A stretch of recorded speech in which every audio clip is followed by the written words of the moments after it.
Hello everyone, my name is Saurabh Ranjan and welcome to the reveal point. तो आज हम लोग क्लास 10 के केमिकल रिएक्शंस एंड इक्वेशंस का थर्ड लेक्चर कर रहे हैं एंड ऑलरेडी मैंने 2 लेक्चर कर दिया है। और थर्ड लेक्चर स्टार्ट करने से पहले मैं तुम सभी को कहना चाहूंगा सॉरी, क्योंकि वीडियो में काफी ज्यादा देर कर दे रहा हूं, तो उसको मैं ठीक कर दूंगा। ओके, वीडियो आपको एक दिन के गैप पर आपको अपलोड होते रहेगी, ठीक है। अब देखो, हमारा थर्ड लेक्चर स्टार्ट करने जा रहे थे, तो आज का जो टॉपिक ऑफ डिस्कशन है हमारा, आज मैं जिस टॉपिक पर फोकस करने जा रहा हूं उस टॉपिक का नाम है आपको characteristics of chemical reactions. Now question, before discussing a lot about this topic, okay, I would like to tell you one little thing, but it is very important. What actually happens during a chemical reaction? Chemical reaction के दौरान आपको क्या होता है, आपको इस चीज को समझना होगा। तो थोड़ा सा ब्रीफ में बता रहा हूं, आगे जैसे जैसे हम लोग चैप्टर्स को पढ़ते जाएंगे वैसे वैसे हमारी अंडरस्टैंडिंग केमिकल रिएक्शंस को लेकर के और भी बेटर होते चली जाएगी।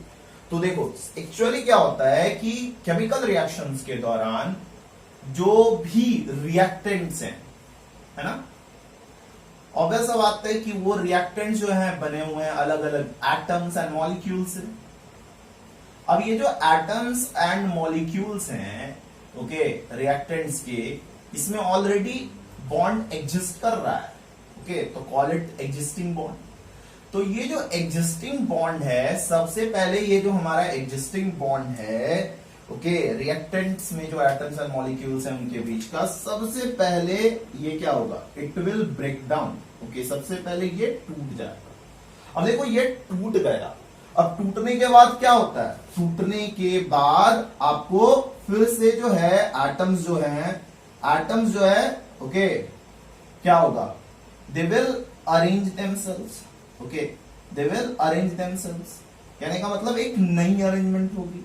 अब ये जो नई अरेंजमेंट होगी, तो इस नए अरेंजमेंट की वजह से न्यू बॉन्ड्स, और जब ये न्यू बॉन्ड्स बन रहे होंगे, नई अरेंजमेंट्स हो रही होगी, तो ऑब्वियस सा बात है क्या बनेगा, न्यू सब्सटेंसेस बनेंगे।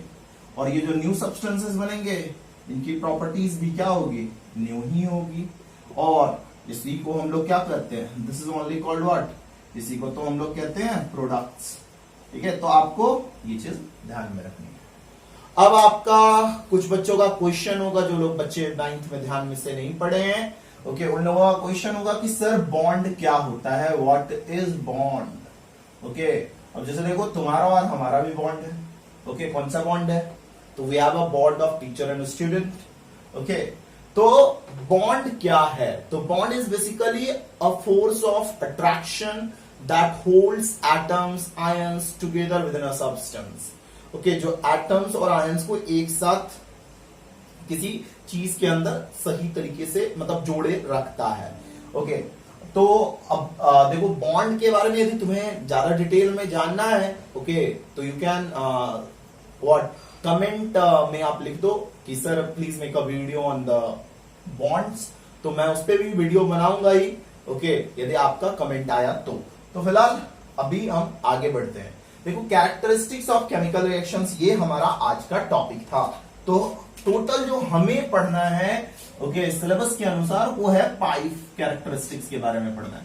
तो जो सबसे फर्स्ट कैरेक्टरिस्टिक जिसके बारे में आप पढ़ोगे, that is evolution of gas. Okay, evolution of gas, you can call it what, production of gas.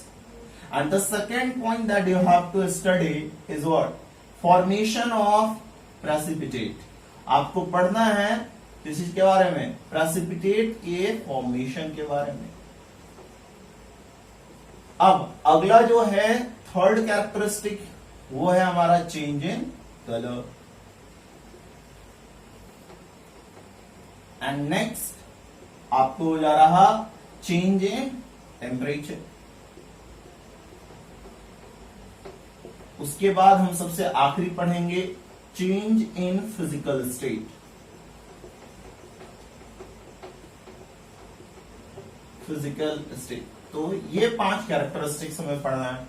तो चलो बिना देरी के शुरू करते हैं सबसे पहले कैरेक्टरिस्टिक को डिस्कस करना, that is evolution of gas. देखो ऐसे हमारे अगल बगल में ऐसे बहुत सारे केमिकल रिएक्शंस होते हैं हमारे लेबोरेटरी में या हमारे डे टू डे लाइफ में, जिसमें आपको क्या होगा, जिसमें आपको गैस का प्रोडक्शन होता है। ओके, किस चीज का प्रोडक्शन होता है? गैस का प्रोडक्शन होता है, एवोल्यूशन होता है, जनरेशन होता है। तो चलो देखते हैं। अच्छा, एक चीज मैं आप लोगों को कुछ लोगों को यदि नहीं पता हो तो आपको स्टैंडर्ड 9 में पढ़ाया होगा गया होगा गैस के कैरेक्टरिस्टिक्स के बारे में कि gas is what, gas doesn't have a definite shape, they do not have a definite volume. Okay, उसके अलावा आपने ये भी पढ़ा होगा कि जितने भी आपको जो फिजिकल स्टेट्स ऑफ मैटर है उसमें सबसे ज्यादा जो इंटरमोलिकुलर फोर्स ऑफ, सबसे कम intermolecular force of attraction gases में होता है, जबकि जो मैक्सिमम इंटरमोलिकुलर स्पेस होता है वो गैसेस में होता है। मैक्सिमम इंटरमोलिकुलर स्पेस गैसेस में, minimum intermolecular force of attraction आपको गैसेस में होता है। ये सारी चीजें हमने पढ़ रखी है। देखो कई बार क्या होता है, कुछ लोग बड़े ही कंफ्यूज होते हैं कि vapour and gas. Okay, maximum लोगों को लगता है कि vapour and gas both are the same things and most commonly we use them in the same sense but they are different from each other। देखो gas आप basically आप उस substance को कहोगे, गैस जो नॉर्मल रूम टेम्परेचर पे भी gaseous state में ही एग्जिस्ट करता है, आप उसे गैस कहोगे।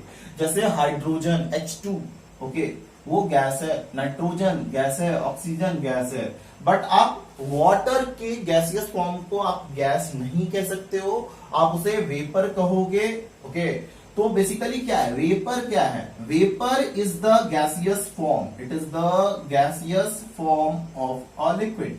लिक्विड का जो गैसियस फॉर्म है उसे हम लोग वेपर कहते हैं। तो ये आपको याद रखना है। ओके, तो एक तरह से देखा जाए तो हर एक जो आपको वेपर है वो गैस, मतलब हर एक गैस आपको वेपर नहीं कहलाएगा। और ये चीज हमेशा याद रखेगा कि जब भी हम गैस कह रहे हैं इसका मतलब ये नहीं कि वो वेपर होगा या हर एक जो वेपर है वो गैस की नहीं कहलाएगा। तो फिलहाल के लिए इतना काफी है। अब देखो इसको मिटा देता हूं। तो सबसे पहला जो एग्जाम्पल मैं देने जा रहा हूं, ओके, वो है आपको रिएक्शन बिटवीन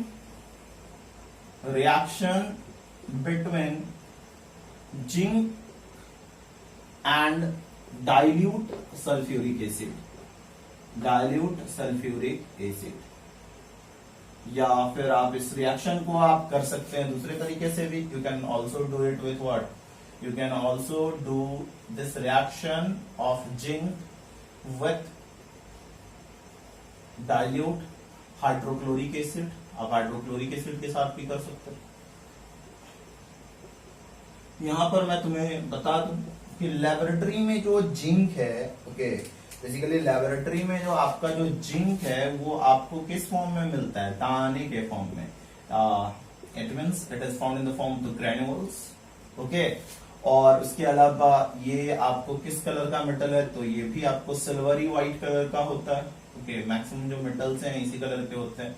ओके, या ग्रे कलर के होते हैं। तो ये सिल्वरी व्हाइट कलर का होता है। अब एक और चीज मैं आपको बता दूं कि डाइल्यूट सल्फ्यूरिक एसिड या डाइल्यूट हाइड्रोक्लोरिक एसिड क्या होता है। ओके, तो इसके बारे में डाइल्यूट हाइड्रोक्लोरिक एसिड देखो ऑलरेडी आप लोगों ने पढ़ा होगा जूनियर क्लासेस में कि जो एसिड्स होते हैं वो 2 तरह के होते हैं, एक होता है डाइल्यूट और एक होता है कॉन्सेंट्रेटेड। ओके, तो डाइल्यूट एसिड्स जो हम लोग का जनरल डेफिनेशन है कि जिस एसिड में आपको वाटर का अमाउंट ज्यादा होगा दैट इज डाइल्यूट, जिसमें वाटर का अमाउंट काफी कम होगा दैट इज द कॉन्सेंट्रेटेड। ये जो एसिड वाला टॉपिक है मैं इसको थोड़ा सा आगे और एलिबरेट करूंगा। फिलहाल अभी आ जाते हैं एग्जांपल। तो सबसे पहले वर्ड इक्वेशन लिख लेते हैं। तो वर्ड इक्वेशन हमारा हो जाएगा जिंक प्लस सल्फ्यूरिक एसिड। क्या फॉर्म करेगा? ये फॉर्म करेगा हमारा जिंक सल्फेट एंड साथ ही साथ आपको प्रोडक्शन होगा हाइड्रोजन गैस का। प्रोडक्शन हो जाएगा आपको हाइड्रोजन गैस का। तो ये तो हमारा हो गया वर्ड इक्वेशन। वर्ड इक्वेशन के बाद हम लिखेंगे केमिकल इक्वेशन। सॉरी, देखो Zn, जिंक का symbol Zn, sulphuric acid is H2SO4। आपको ये चीज शायद पता होगा कि सल्फ्यूरिक एसिड को हम लोग commonly it is also known as what, battery acid. इसको हम लोग बैटरी एसिड भी कहते हैं, और sometimes it is also known as the king of chemicals. इसको किंग ऑफ केमिकल्स भी कहा जाता है, ओके, कई बार। तो ये आप ध्यान रखोगे। अभी देखो, जिंक प्लस H2SO4 ये जब रिएक्ट करेगा तो फॉर्म करेगा जिंक सल्फेट। अब देखो मैंने तो लिख दिया ZnSO4, उसके अलावा हाइड्रोजन है तो H2। अब जैसे देखो कुछ बच्चों को ये भी शायद कुछ बच्चे जो होंगे जिनको नहीं समझ में आ रहा होगा कि सर कैसे फॉर्मूला लिख देते हैं, ओके, उन्हें जो है 9th की जो चैप्टर नंबर 3 है आपको एटम्स एंड मॉलिक्यूल्स, वहां पर जाकर देख रहा हूँ पूरा प्रोसीजर बताया गया था। जैसे देखो जिंक सल्फेट का मैं थोड़ा सा समझा दे रहा हूँ। जिंक सल्फेट तो Zn, और सल्फेट आयन का फॉर्मूला होता है SO4 2-, तो यहाँ पर इसके नीचे लिख दो 2, और जिंक की वैलेंसी हो जाती है 2+। ये थोड़ा याद करना पड़ेगा जिंक वाले का, ओके, ये जरूरी है। अब तब देखो यहाँ पर हम लोग क्या करेंगे, क्रिस क्रॉस मेथड के द्वारा एक्सचेंज कर देंगे वैलेंसीज को। जब आप एक्सचेंज करोगे तो ये Zn2SO4 होल 2 होना चाहिए था, बट क्या है, ये 2 नेगेटिव और ये 2 पॉजिटिव, तो दोनों ही एक दूसरे को न्यूट्रलाइज कर देंगे, तो डायरेक्ट हम लिख देंगे ZnSO4।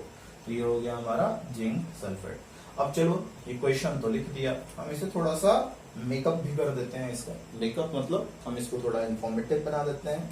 तो चल, जिंक आपको पता है कि ये सॉलिड स्टेट में रहता है, जबकि सल्फ्यूरिक एसिड हमारा किस स्टेट में रहता है, हमारा सल्फ्यूरिक एसिड रहता है आपको एक्वस स्टेट में, यानी कि वाटर में डिसॉल्व रहता है।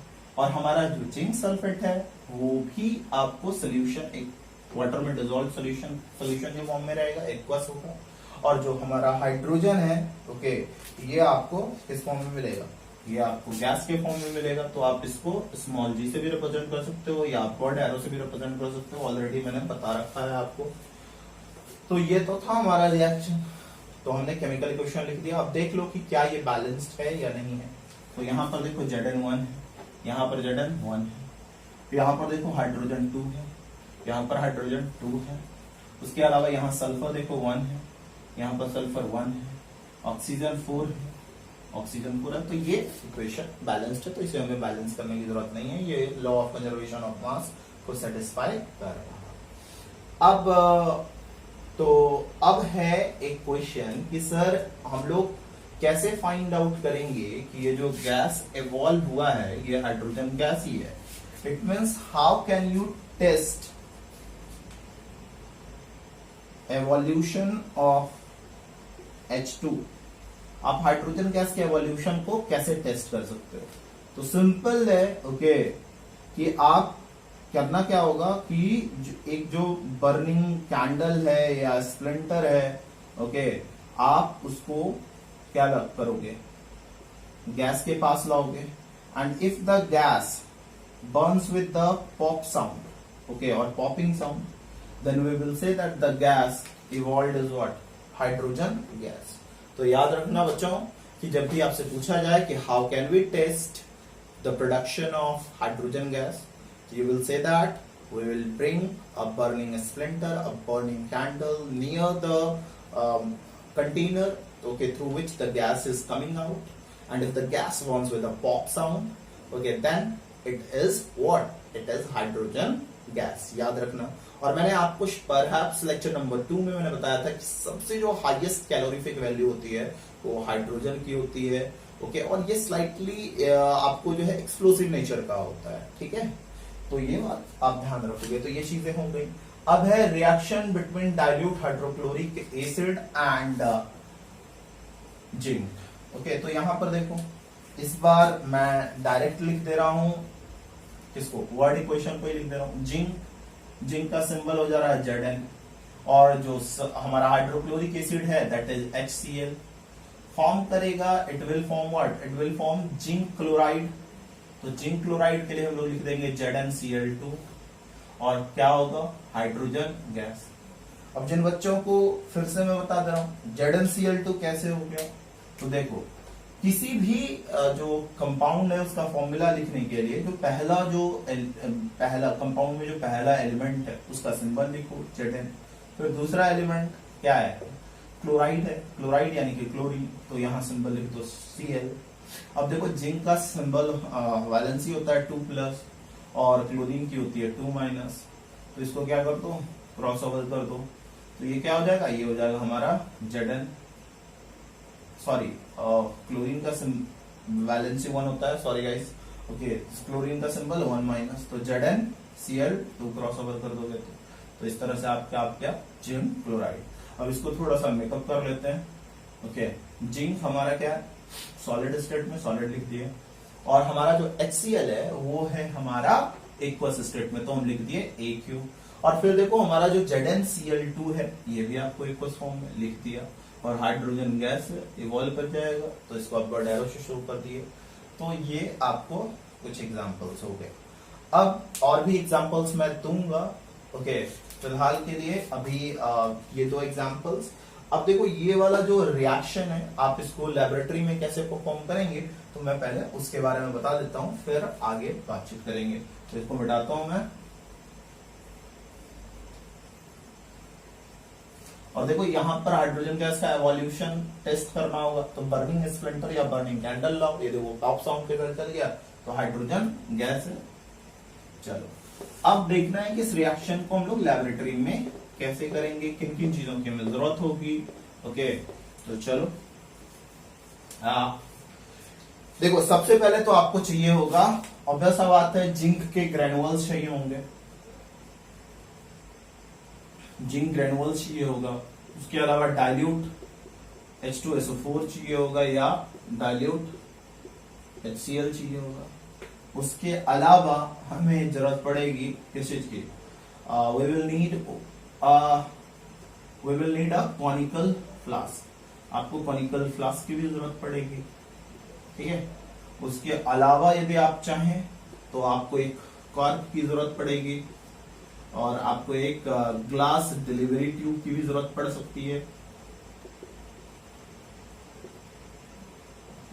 तो आपको क्या करना है कि कॉनिकल फ्लास्क, देखो मैं फ्लास्क के बारे में बताता हूँ कि फ्लास्क 2-3 तरह के होते हैं, जिसमें से हम यहाँ पर यूज करने जा रहे हैं। Okay, we are going to use conical flask. हम यूज करेंगे कॉनिकल फ्लास्क के बारे में, यूज करेंगे, है ना। ये हो गया हमारा,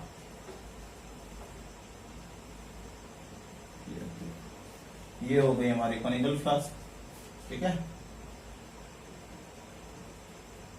चलिए अब इस कॉनिकल फ्लास्क में आपको क्या करना था, पहले तो जिंक के ग्रेनुअल्स ले लेने थे। मान लो ये जिंक के ग्रेनुअल्स हो गए, है ना, तो हमने जिंक का ग्रेनुअल्स ले लिया। फिर इसमें हम लोग क्या करेंगे, डाल देंगे, ऐड करेंगे डाइल्यूट सल्फ्यूरिक एसिड या डाइल्यूट HCl डिपेंडिंग। तो हम चलो ले लेते हैं कि हमने इसमें डाल दिया डाइल्यूट सल्फ्यूरिक एसिड। तो देखो जब तुम ऐसा कर दोगे, इसको डाल दोगे, है ना, तो अब इसको डाल देने के बाद क्या होगा कि यहां पर देखना कि इसमें से बबल्स का फॉर्मेशन होने लगा बहुत तेजी से। ओके, इसमें से आपको बबल्स का फॉर्मेशन होगा, ठीक है। और याद रखो कि यदि किसी भी केमिकल रिएक्शन में सॉल्यूशन में यदि बबल्स का फॉर्मेशन हो रहा है, तो मतलब वहां पर किस चीज का एवोल्यूशन हो रहा, किस चीज का प्रोडक्शन हो रहा, गैस का प्रोडक्शन हो रहा। ओके, और ये जो रैपिड आपको जो फॉर्मेशन हो रहा, ओके, आपको बबल्स का ना, दैट इज कॉल्ड एफरवेसेंस। इसको हम लोग कहते हैं effervescence. Okay, effervescence. Okay, the rapid formation of bubbles in a solution due to the evolution of gas in a chemical reaction, that is the effervescence. तो ये चीज आप ध्यान में रखोगे, तो यहाँ पर effervescence होगी, आपको गैस का प्रोडक्शन होगा। अब ये गैस आपको स्किप ना कर जाए, इसलिए हम इसमें क्या लगा देंगे, इसमें हम यूज करेंगे आपको एक रबर कॉर्क का। और ये जो रबर कॉर्क होगा, इस रबर कॉर्क में आपको क्या लगा होगा, इस रबर कॉर्क में आपको एक डिलीवरी ट्यूब लगी होगी, ठीक है। इसके अंदर क्या लगा होगा, आपको एक डिलीवरी ट्यूब लगी होगी, ओके, ताकि उसमें से गैस क्या हो सके, उसमें से गैस बाहर आ सके। तो चलो ये डिलीवरी ट्यूब हो गई। अब देखो, ठीक, तो ये जो हमारा यहाँ से जो गैस स्केप होगा, तो यहाँ पर आप क्या करोगे, एक बर्निंग कैंडल लाओगे, ओके, यहाँ पर आप क्या करोगे, यहाँ पर आप एक बर्निंग कैंडल लाओगे। तो जब बर्निंग कैंडल लाओगे तो यहाँ जो गैस इवॉल्व हो रहा होगा ये चलेगा आपको किस साउंड के साथ, पॉप साउंड के साथ। तो हम कहेंगे कि यहाँ पर कौन सा गैस इवॉल्व हो रहा है, आपको हाइड्रोजन गैस इवॉल्व हो रहा है। इसी तरह से आप हाइड्रोक्लोरिक एसिड के साथ भी ये रिएक्शन कर सकते हैं। तो ये था आपको सबसे पहला एग्जाम्पल।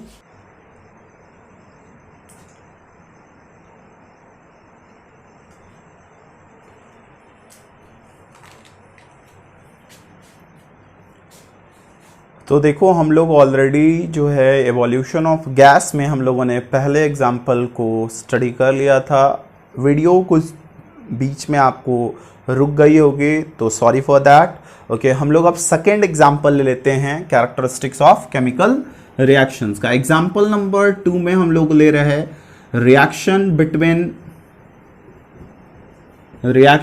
Between sodium carbonate. और आप सभी बच्चों को पता होगा कि sodium carbonate is commonly known as washing soda, इसे हम वॉशिंग सोडा भी कहते हैं। तो इसका रिएक्शन हम करवा रहे हैं, okay, with dilute hydrochloric acid. अभी हम इसे रिएक्ट करवाएंगे डाइल्यूट हाइड्रोक्लोरिक एसिड के साथ। देखो हमारा जो सोडियम कार्बोनेट है, ओके, सबसे पहले वर्ड इक्वेशन नहीं लिखते हैं, डायरेक्ट केमिकल इक्वेशन लिख लेते हैं। देखो हमारा जो सोडियम कार्बोनेट है, सोडियम कार्बोनेट यानी कि जो वॉशिंग सोडा है, इसका फॉर्मूला क्या होता है, इसका फॉर्मूला होगा Na2CO3। अब कुछ जिनको नहीं आया वो देख लो। सोडियम की वैलेंसी होती है 1+, जबकि कार्बोनेट आयन की होती है 2-। तो इसको हम लोग क्रॉस ओवर कर देंगे तो ये हो जाएगा Na2CO3। फिर हमारा है डाइल्यूट हाइड्रोक्लोरिक एसिड, तो डाइल्यूट हाइड्रोक्लोरिक एसिड HCl। अब ये दोनों ही जब रिएक्ट करेगा तो फॉर्म करेगा sodium chloride NaCl, plus form करेगा वाटर H2O, प्लस फॉर्म करेगा कार्बन डाइऑक्साइड गैस। अब देखो कि ये जो Na2CO3 है, ओके, ये आपको सॉलिड स्टेट में, और HCl एक्वस स्टेट में, NaCl एक्वस स्टेट में, वाटर लिक्विड स्टेट में, और ये तो हो गया हमारा गैसियस स्टेट में। अब ये तो हमने लिख दिया। अब देखो कि क्या ये बैलेंस्ड है या नहीं है। तो Na कितना है, Na है हमारा 2, यहां पर है Na1। तो इसको बैलेंस करने के लिए हम सबसे पहले क्या कर लेते हैं कि यहां पर लगा देते हैं NaCl के आगे हम एक न्यूमरल को प्लेस कर देते हैं, दैट इज 2। तो हमारा सोडियम हो गया। अब उसके बाद देखो कार्बन यहां 1 है, यहां पर कार्बन 1 है, ऑक्सीजन यहां पर 3 है, ऑक्सीजन यहां पर 1 + 2 दैट इज 3।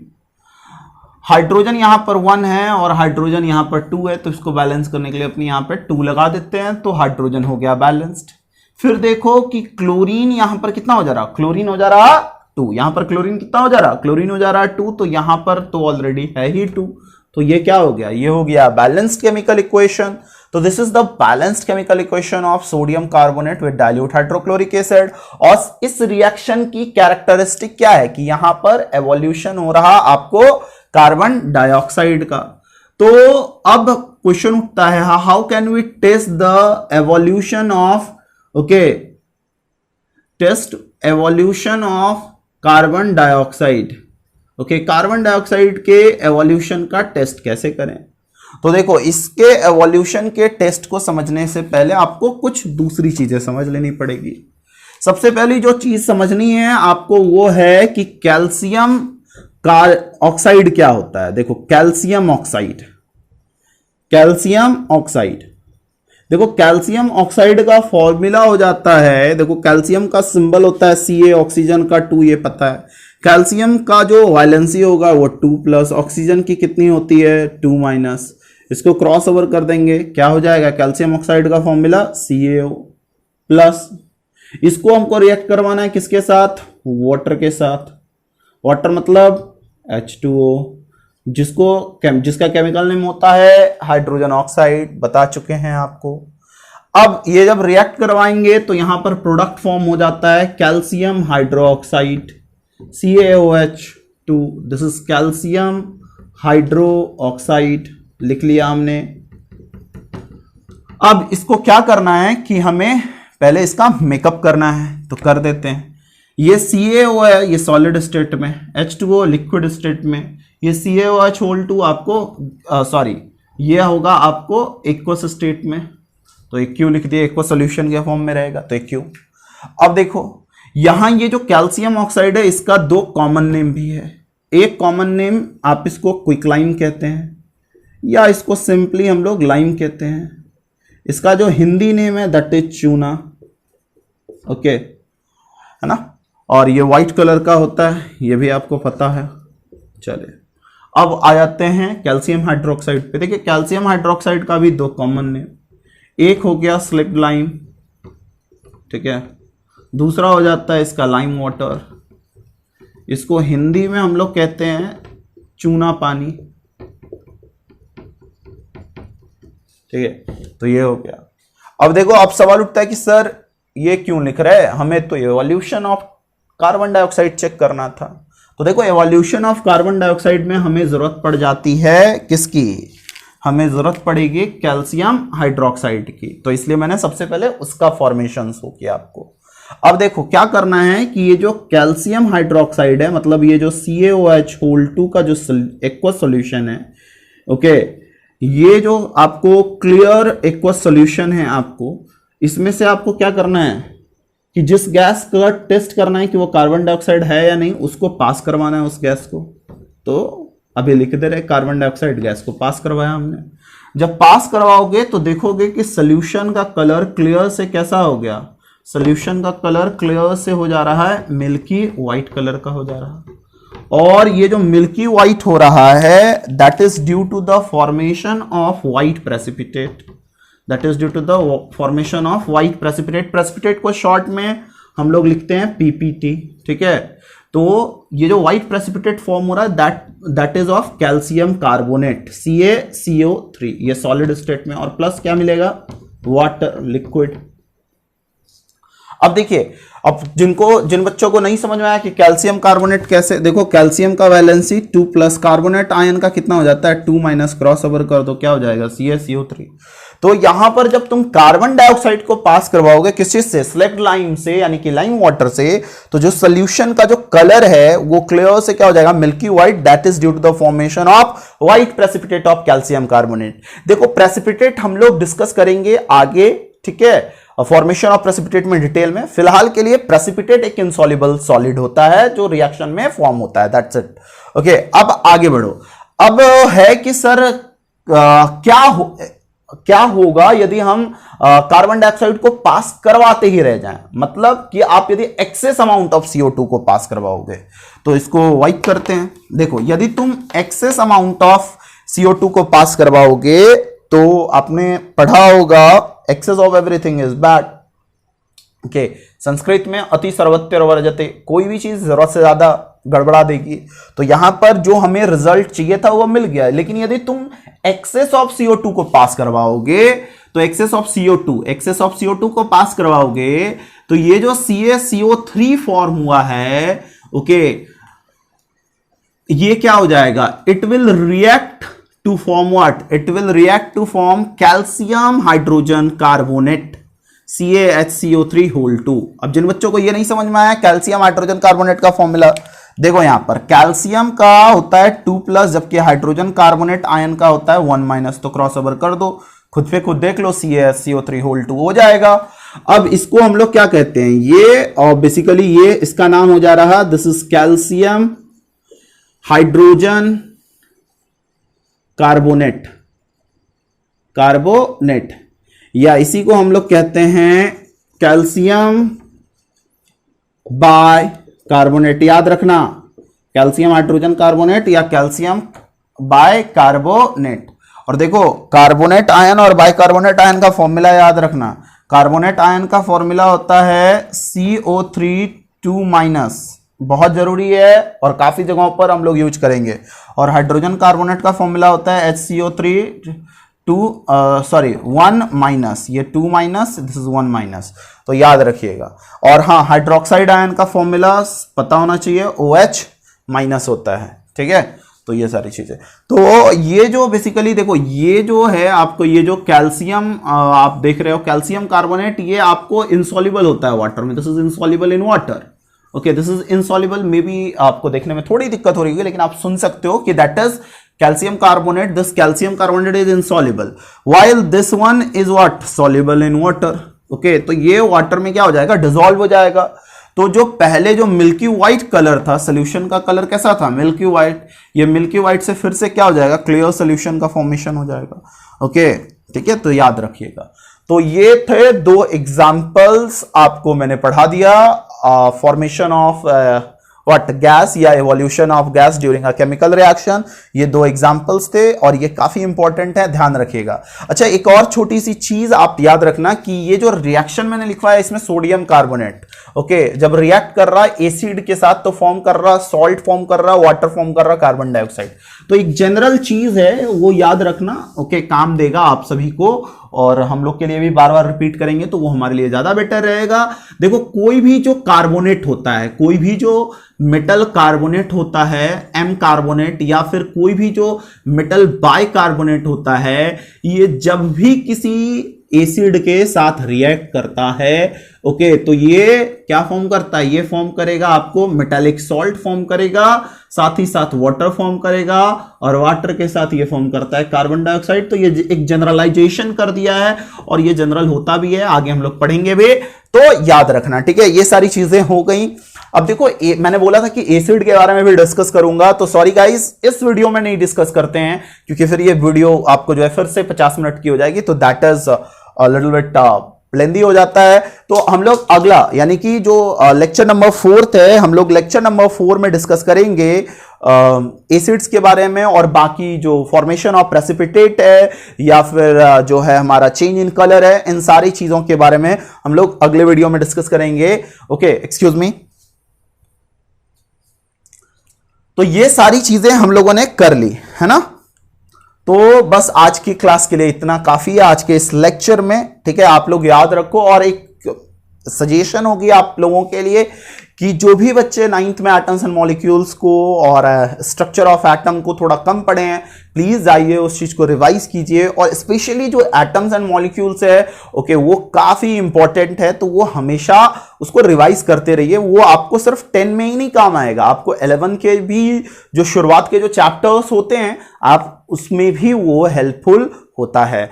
तो चलिए, बाय बाय आज के लिए, ठीक है। And before living, okay, today's lecture, ending lecture, I would like to request you all कि देखो, यदि तुम्हें लेक्चर पसंद आ रहा है तो सबसे पहले तो चैनल को सब्सक्राइब कर लो, और जितने ज्यादा दोस्तों तक शेयर कर सकते हो उतने ज्यादा तक शेयर करो। और भी कंटेंट, अभी सिर्फ मैंने 10th डाला है, 9th का भी और 8th वगैरह का भी, और भी क्लासेस के कंटेंट जल्द ही मैं डालूंगा, और कोशिश है कि 11th एंड 12th के भी कंटेंट मैं प्रोवाइड करूं। तो लाइक, शेयर एंड सब्सक्राइब जरूर करो, उससे मिलती है हमें बूस्ट एनर्जी कि मुझे एक और काम करना है और मेहनत करनी है। That gives you a confidence, simple सी बात है, ओके। ऑडियंस जब अप्लाउज करती है तो हमारी जो कॉन्फिडेंस होती है वो काफी ज्यादा अपलिफ्ट होती है। तो thanks, bye bye, okay, keep shining and keep learning, okay, take care.